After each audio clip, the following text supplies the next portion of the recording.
Alors bonsoir, bienvenue à cette séance extraordinaire du budget 2021 en ce 14 décembre 2020.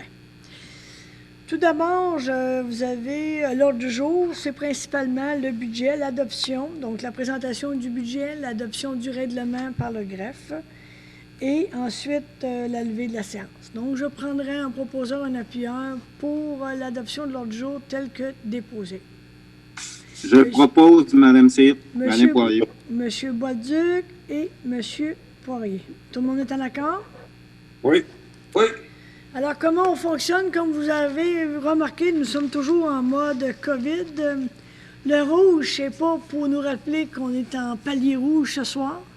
C'est les couleurs de la municipalité. On espère d'ailleurs pouvoir aller dans le palier orange dans les prochains jours. On sait que les gens de la santé en ont fait la demande, mais il faut comprendre également que comme citoyen, tout le monde, on continue à être extrêmement prudent. Donc, je vais faire la lecture introductive au niveau du budget et par la suite, je passerai la parole à M. Jonathan Tilgat qui va faire la présentation du budget de façon plus détaillée. Alors, chères citoyennes, chers citoyens, bienvenue à cette séance extraordinaire. Je suis heureuse d'annoncer aux contribuables de la ville de Chibougamau qu'il n'y aura aucune augmentation du taux de la taxe foncière.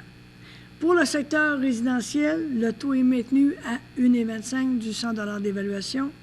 Nous maintenons le taux de taxation pour les immeubles de 6 logements et plus à 1,39 du 100 $ d'évaluation et pour nos commerçants à 2,30 et les industriels à 2,67 du 100 $ d'évaluation. Par contre, nous devons augmenter la tarification de certains services. Je vous rappelle que depuis plus de 15 ans, la tarification de ces services a été maintenue, même si leur coût a connu des hausses importantes.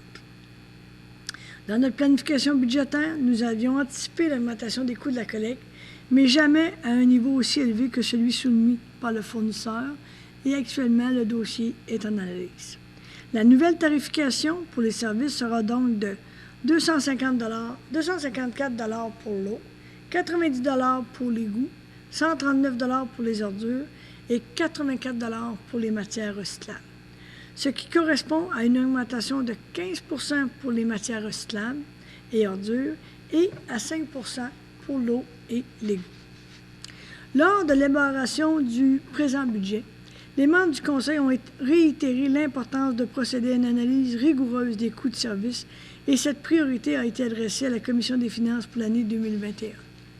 Les membres s'attelleront à la tâche avec notre directeur général et notre directeur des finances et trésorier dans le premier trimestre de 2021. Pour la première fois à la ville de Chibougamau, les membres du Conseil ont adopté le programme triennal d'immobilisation tôt cet automne, soit le 19 octobre dernier. Je suis très heureuse de cette première, car enfin, je peux penser que nous allons tous ensemble vers une véritable planification des investissements et des travaux majeurs à la ville de Chibougamau. Nous savons déjà que la réfection de la zone de transition sur la 3e rue débutera normalement au printemps 2021. Une entente avec le ministère des Transports du Québec est imminente et le financement, ainsi complété, permettra le lancement de l'appel d'offres au début de l'année 2021 et ainsi débuter le chantier au printemps. Nous avons également mandaté nos équipes afin de nous faire un bilan de nos infrastructures municipales et l'élaboration d'une politique de gestion des actifs. Au courant de la dernière année, une attention particulière a été mise sur l'usine de traitement des eaux, la cueillette des matières résiduelles, le recyclage, le lieu d'enfouissement technique et le traitement du lixivia ainsi que le compostage à venir dans un contexte nordique. Les travaux se poursuivent avec nos équipes et nos fournisseurs de services. La crise sanitaire de la COVID-19 nous a aussi appelés à établir des mesures particulières au sein de nos équipes de travail et ajuster nos activités offertes à la population en fonction de l'évolution de la situation en 2020. Nous espérons que 2021 sera une année où s'amorcera un retour à la normale. Nous avons ajusté le budget en conséquence et avons pu profiter d'une aide gouvernementale spécifique pour les dépenses supplémentaires ou les pertes de revenus dues à la COVID-19 pour un total de 440 000 $. Au niveau des ressources humaines, je suis heureuse de constater que plusieurs postes à pourvoir ont reçu un intérêt marqué de plusieurs candidats de partout au Québec et particulièrement de Chibougamau. En 2020, nous avons accueilli parmi nos équipes un contremaître adjoint aux travaux publics, un directeur des finances et trésorier, une technicienne d'administration, une coordonnatrice adjointe aux loisirs et à la vie communautaire, un journalier et préposé aux espaces verts et 2 opérateurs de machinerie lourde. Je tiens à remercier M. Jean-Sébastien Gagnon, notre directeur général, et son équipe de dirigeants, ainsi que tous nos employés municipaux pour le travail accompli et avec qui nous poursuivons le même objectif, soit celui d'offrir à la population la meilleure qualité de service au meilleur coût possible. Et cela dans un contexte, je le rappelle, de développement nordique. En terminant, je remercie les membres du Conseil pour leur disponibilité et leur travail assidu dans le cadre de l'élaboration de ces travaux au cours de l'année 2020. Donc, maintenant, je passerai la parole à M. Delgat pour continuer la présentation du budget. M. Delgat, la parole est à vous.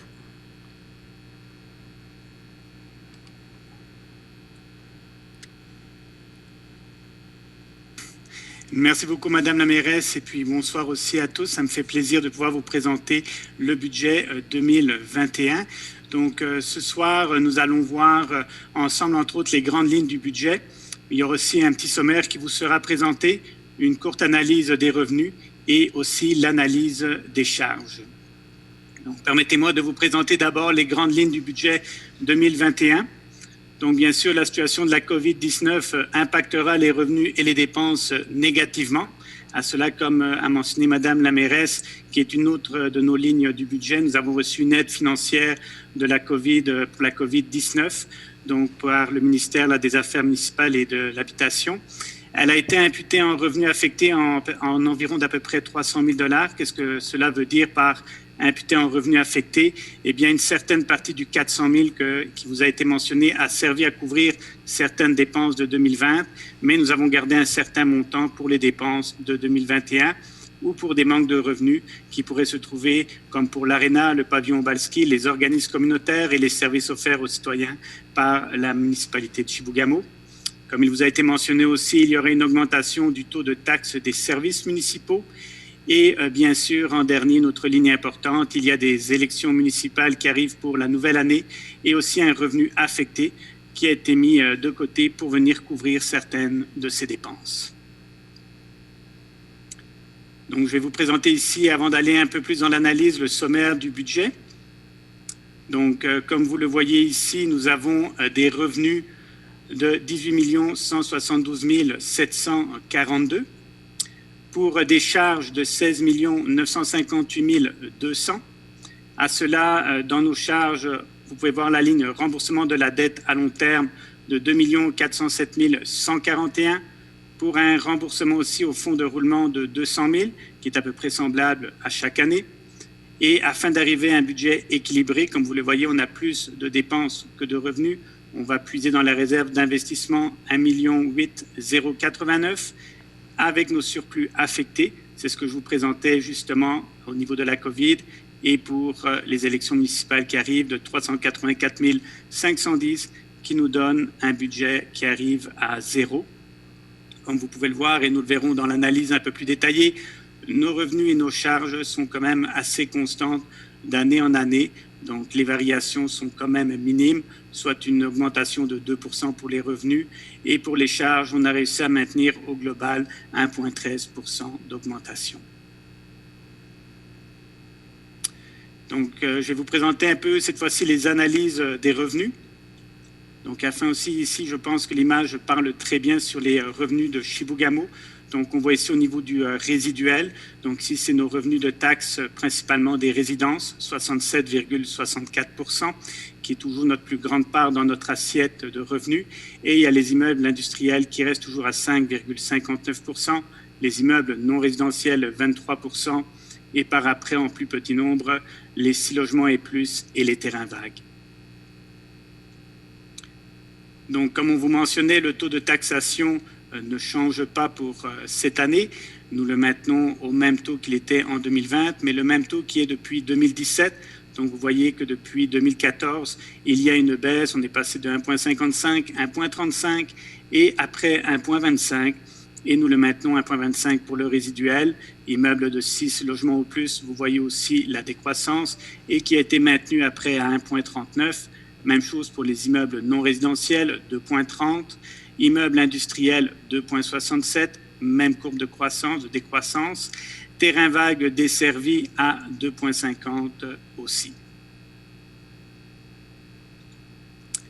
Tarification des services, comme il vous a été annoncé, il y aura une augmentation qui sera effectuée. Donc ici, on parle sur les services des eaux, des égouts, ordures et recyclage. Ici, mon tableau part de 2014, mais bien avant cela, il n'avait plus été augmenté, comme l'a mentionné Madame la mairesse. Mais vous voyez déjà, depuis 2014, ça a toujours été maintenu à 242 et nous les passons à 254, après 90 pour les égouts, ordures 133 et le recyclage 84.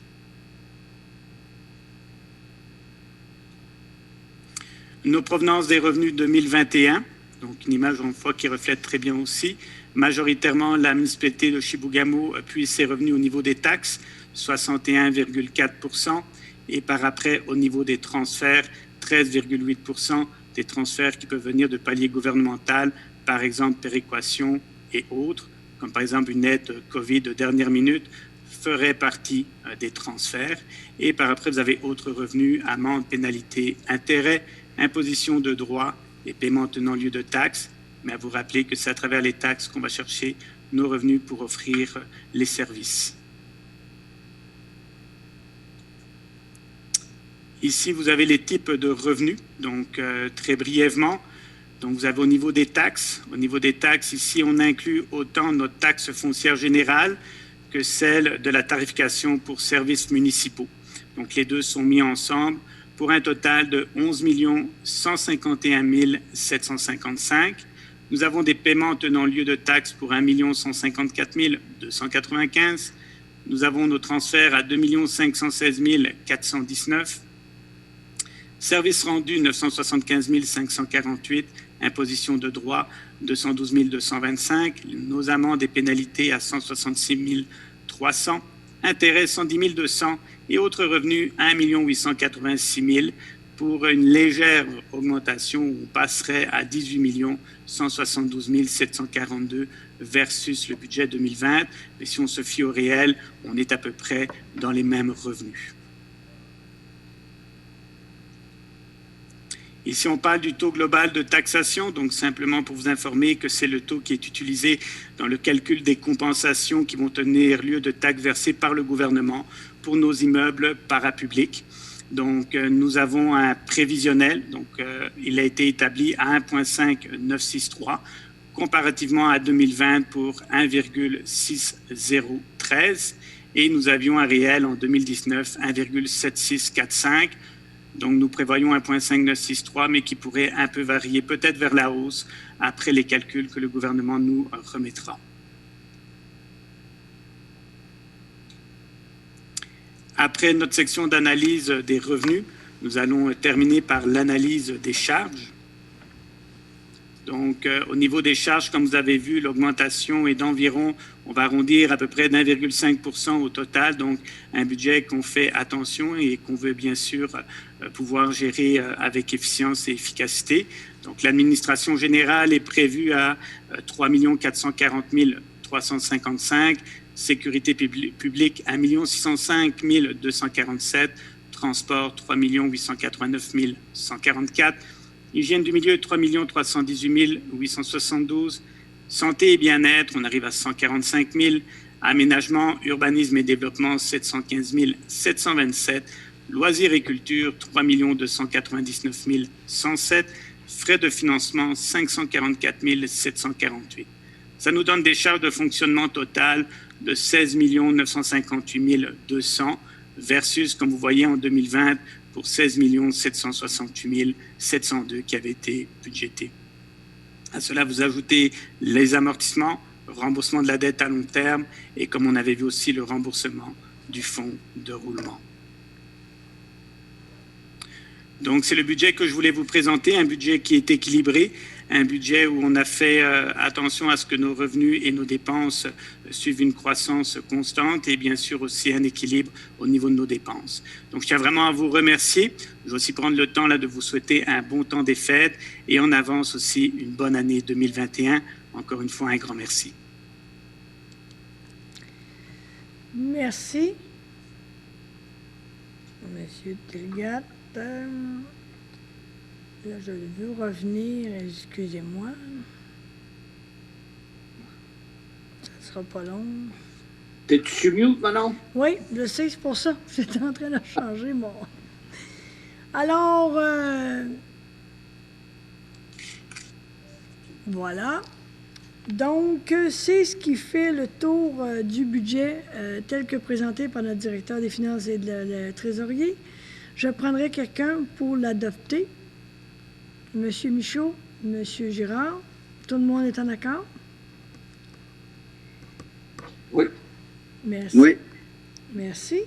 Maintenant, je passerai la parole à Monsieur Mario Asselin pour l'adoption du règlement budgétaire, tel que ça a été présenté la dernière fois, mais avec les ajustements pour la tarification de certains services. Monsieur Asselin, la parole est à vous dans votre présentation de votre règlement. Oui, donc le règlement met en règlement l'ensemble des informations que vous venez de mentionner. Donc, comme vous l'avez dit, pour le résidentiel, le taux de base est de 1,25, 1,39 pour le 6 logements ou plus, 2,30 pour les immeubles non résidentiels et 2,67 pour les immeubles industriels.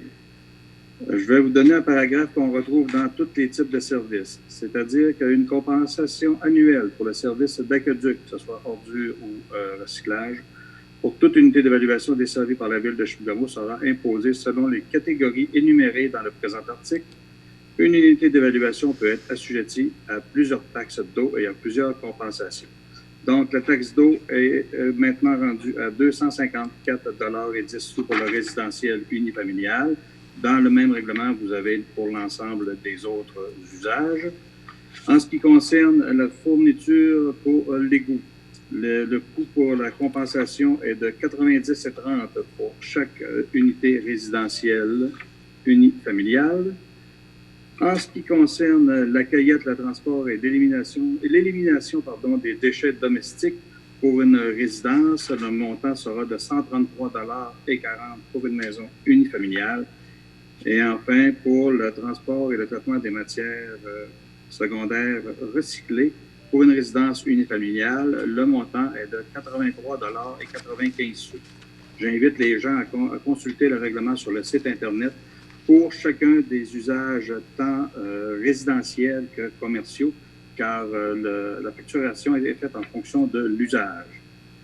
Enfin, tout est payable en 3 versements égaux et la Ville percevra à l'article 8 un loyer annuel de 300 $ pour les maisons mobiles et tout contribuable qui paiera la totalité de son compte de taxes avant la première date d'échéance bénéficiera d'une réduction de 2 % sur la totalité de la taxation annuelle.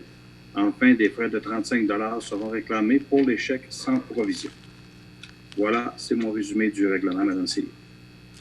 Parfait, merci beaucoup. Donc,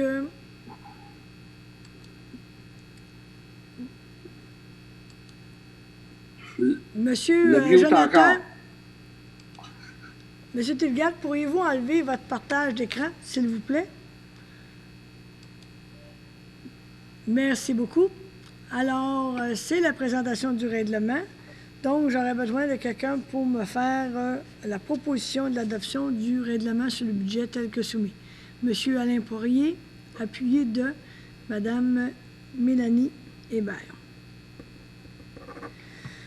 Donc, c'est ce qui ferait le tour à ce moment-ci de notre séance extraordinaire concernant l'adoption du budget 2021.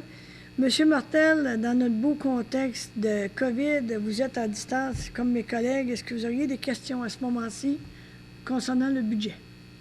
Oui, bonsoir à tous. Peut-être une petite question. Cette année, c'est la première fois en 15 ans qu'on fait une augmentation de certains services. Vous avez réussi à garder le taux de taxation égal, c'est une bonne chose, mais est-ce que ce ne serait pas envisageable pour les prochaines années pour pas avoir de surprise d'annexer année après année les services pour que ça monte doucement? Bien, premièrement, c'est quand même un montant estimé autour de 45 d'augmentation par maison unifamiliale régulière par rapport au service quand tu as l'ensemble de ces 4 services-là. Deuxièmement, le Conseil veut et a toujours l'intention de regarder la réalité en termes de coût de service. Et ça, on va s'adresser là-dessus tôt en 2021. Ceci étant dit, ce qu'il faut se rappeler, M. Martel, moi j'aime que les citoyens pensent qu'on a fait un effort budgétaire, que l'augmentation de la tarif de certains services n'est pas quelque chose qu'on voulait faire, c'est parce qu'on n'a pas eu le choix de le faire pour l'année 2021. Mais en fonction de l'analyse qui sera faite avec l'équipe, on pourra avoir une meilleure idée, puis de voir si effectivement il n'y aura pas une indexation. Mais j'aime penser que les gens... on a fait un ajustement au niveau de la tarification. On maintient le taux de taxation, mais pour cette année, on a fait un ajustement. Dans le fond, ce que vous aimeriez me dire que je vous dise, c'est que oui, à chaque année, on va augmenter un petit peu, mais je trouve que l'augmentation n'est pas énorme pour cette année. Mais on veut absolument regarder en fonction des coûts réels, puis on avisera le cas échéant. Parfait. Pour le reste, ça va. S'il y a d'autres choses, je communiquerai avec vous autres.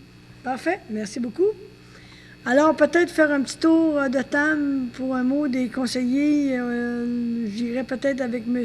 Michaud. Il faut se rappeler aussi qu'on a une séance régulière lundi prochain, le 21 décembre. Donc, c'est à ce moment-là que vous pourrez faire tous et chacun vos vœux de Noël. Mais, M. Michaud, peut-être on va faire brièvement s'il y a des gens qui aimeraient ajouter des éléments. J'ai pas tellement de commentaires ce soir, non. C'est correct. Je vais les garder pour la semaine prochaine pour les vœux, pour tout le monde. Parfait. Madame Hébert? Simplement un petit mot d'encouragement de continuer nos bonnes habitudes pour la COVID, qu'on va finir par y passer dans la zone orange, on l'espère. Donc, ça sera pour la semaine prochaine les vœux et les souhaits. Profitez du beau temps présentement. Monsieur Girard?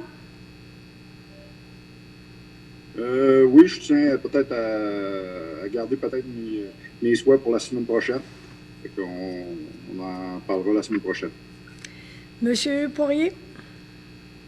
Je veux revenir un peu sur le budget. Je pense qu'on a fait beaucoup d'efforts, là, je pense, tous les membres du Conseil, avec aussi les gens de la direction. Il faut voir que les dépenses ont été très, très... c'est moins que l'IPC. C'est 1 point quelques pourcents au niveau de l'augmentation des dépenses. Fait que je pense qu'on a fait beaucoup d'efforts. C'est sûr qu'il y a une augmentation des services, mais je pense que depuis 15 ans, il n'y a pas eu d'augmentation. Et ça représente pour chaque maison 44,75 $ très exactement d'augmentation. C'est-à-dire 567 versus 517 à peu près, grosso modo, là, auparavant. Fait que je pense que les efforts ont été faits, on a fait l'analyse de toutes les charges, etc. On a réduit au maximum ces charges-là. Comme vous disait Madame la mairesse, on va analyser de façon très, très détaillée l'ensemble de l'œuvre à partir de janvier avec le nouveau directeur des finances, trésorier et la commission des finances pour vraiment établir un tableau complet des coûts par service, ce qui va nous permettre d'établir des stratégies pour le futur au niveau, s'il y a le cas échéant, là, s'il y a des augmentations pour le futur. Merci. Merci beaucoup. Monsieur Bolduc. faire aussi les vœux, tout ça pour la semaine prochaine. Alors, merci beaucoup. Alors, comme vous voyez, les efforts sont faits. On croit qu'on a un bon budget et on entrevoit l'année 2021, on l'espère, plus positivement et que vous aurez passé un bon temps des fêtes. On se revoit lundi prochain, le 21 décembre, pour la séance régulière du mois de décembre. En attendant, je demanderai quelqu'un pour lever la séance extraordinaire. Monsieur Poirier, Monsieur Girard. Tout le monde est en accord? Alors, Oui. je vous remercie. Oui. Et je vous souhaite une bonne semaine et on se reparle lundi prochain, le 21 décembre. Merci à tous. Merci. Merci, au revoir.